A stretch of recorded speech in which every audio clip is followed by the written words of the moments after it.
ఒక 13 రకాలైనటువంటి పత్రాల్లో ఏదో ఒక 2 పత్రాలు మనం వాళ్ళకి చూపించాలి. ఇది ఎవరు చేయాలి? కంప్లీట్ గా వాటర్లలో ఉన్నటువంటి ప్రతి ఓటరు చేయాల్సినటువంటి పని. దీనికి సమయం కేవలం 1 నెల రోజులు మాత్రమే, జూన్ 15 నుంచి జూలై 14 తారీఖు వరకు. అయితే ఈ బిఎల్ఓ అనేవాడు కూడా మనిషే, వాడికి కొంచెం ఒత్తిళ్ళు ఉంటాయి, అధికార పార్టీ ఒత్తిడి చేస్తుంది. మనకి పడేటటువంటి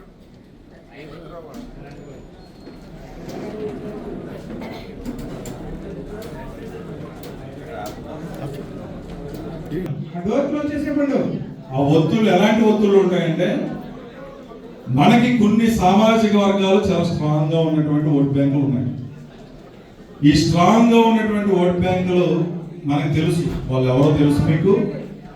వాళ్ళలో కొంచెం చైతన్యం తక్కువ ఉంటుంది, వాళ్ళలో కొంచెం ఎడ్యుకేషన్ తక్కువ ఉంటుంది, అలాగే వాళ్ళకి ఇతరత్ర పనులు చాలా ఉంటాయి, ఇక్కడ ఉండొచ్చు లేదా బయట పనికి వెళ్ళిపోయి ఉండొచ్చు.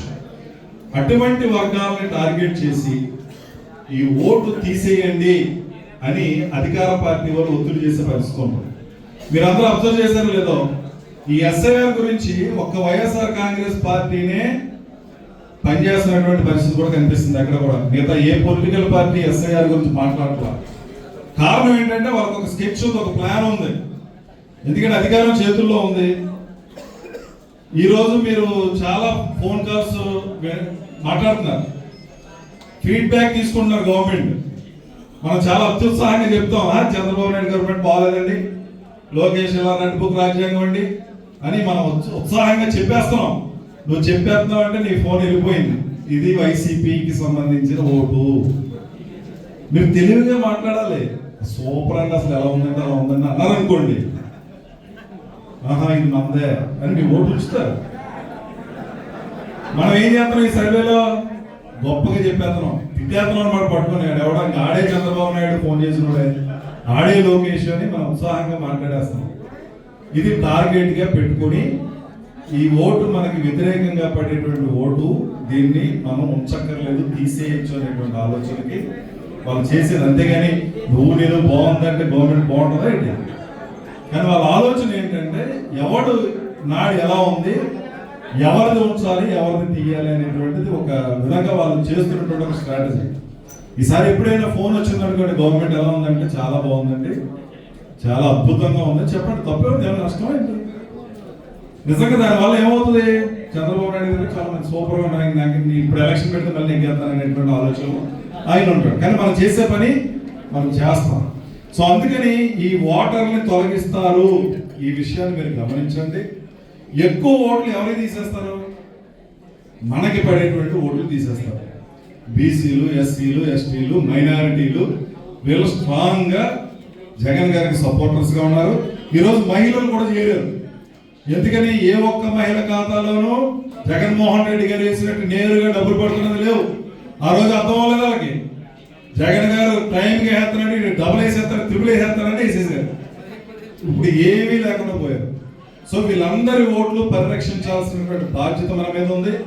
మీరు ఇంట్లో కూర్చున్నప్పుడు మీరు షాక్అవుట్ చేయండి, ఈ ఓట్లు మనదే, ఈ ఓటు తటస్థంగా ఉంది, తెలియట్లేదు మనకి, ఈ ఓటు డిసైడ్ అయిపోయింది, అటువైపు జెండా పట్టు తిరుగుతాడు.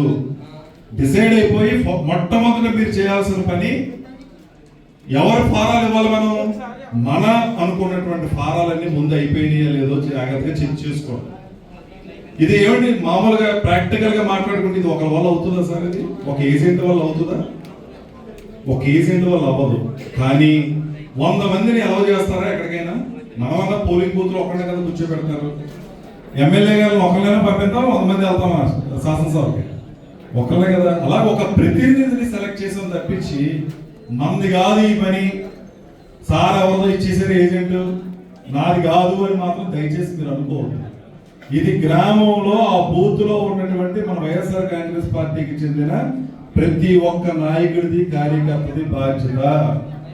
మీరు కూర్చొని ఓటర్ లిస్ట్ ని చక్కగా వెరిఫై చేసుకుని అందరూ సమిష్టిగా మరి ఇవన్నీ మన ఓట్లు వీటిని ఎక్కడ కూడా పోకుండా కాపాడుకోవాలి. మొట్టమొదట వీళ్ళకి ఫారాలన్నీ మనం ఇచ్చేయాలని డిసైడ్ అవ్వండి. రెండోది, తటస్థంగా ఉన్నటువంటి వాళ్ళ గురించి దృష్టి పెట్టండి. వాళ్ళ ఫారాలు కూడా ఫిలప్ చేసి ఇచ్చేసేటువంటి కార్యక్రమం చేయండి.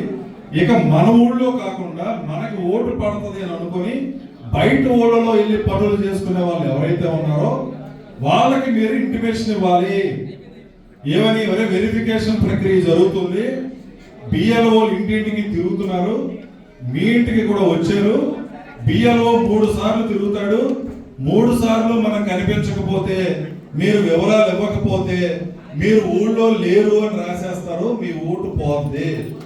అందుకని మీరు రావక్కర్లేదు, మాకు వాట్సాప్ చేయండి, మీ వివరాలు వాట్సాప్ చేయండి అని వాళ్ళ దగ్గర నుంచి వివరాలు తెప్పించుకొని మీరే బాధ్యత తీసుకొని బిఎల్ఓకి చెప్పండి, ఇదిగోండి వివరాలు తెప్పించాను, ఆధార్ కార్డు ఇదిగో వాడి పట్టదారు పాస్ పుస్తకం ఇదిగో, వాళ్ళ ఆవిడది ఇది, వాళ్ళ అబ్బాయిది ఇది, వాళ్ళ అమ్మాయిది ఇది అని చూపించేసి వాళ్ళకి కూడా ఫారాలు సబ్మిట్ చేయాల్సినటువంటి బాధ్యత మన మీద ఉంది. మనకి ఎందుకులే వాడు వస్తాడులే వాడు చూద్దాంలే అంటే అయ్యేదేం కాదు. ఇదే ప్రాసెస్ లో కొత్తగా 18 సంవత్సరాలు నిండినటువంటి ఓటర్లను కూడా జాయిన్ చేయాలి. ఈ ప్రాసెస్ వదిలేస్తే మళ్ళీ ఓటర్లు జాయినింగ్ మళ్ళీ ఈ సంవత్సరం ఉండదు, అంటే స్థానిక సంస్థలకు ఉండదు. ఈ 18 సంవత్సరాలు ఎప్పటికి 18 సంవత్సరాలు? వచ్చే నెల జూలై 1వ తారీఖు, అంటే జూలై 1వ తారీఖు 2026 సంవత్సరానికి 18 సంవత్సరాలు నిండేవాడికి కొత్తగా ఓటిస్తారు. అంటే ఇప్పుడు అతనికి 17 నెలల 10 నెలలు దాటితే, 17 సంవత్సరాల 10 నెలలు దాటితే ఆ వ్యక్తిని కొత్తగా మనం ఓటర్ కింద జాయిన్ చేయొచ్చు. అది కూడా ఈ ప్రాసెస్ లోనే చేయాలి. ఇలా జాయిన్ చేయడానికి ఫామ్ 6 అనేటువంటి అప్లికేషన్ ఉంటుంది. ఎక్కడ ఉంటుంది? జెరాక్స్ సెంటర్లకు వెళ్ళక్కర్లేదు.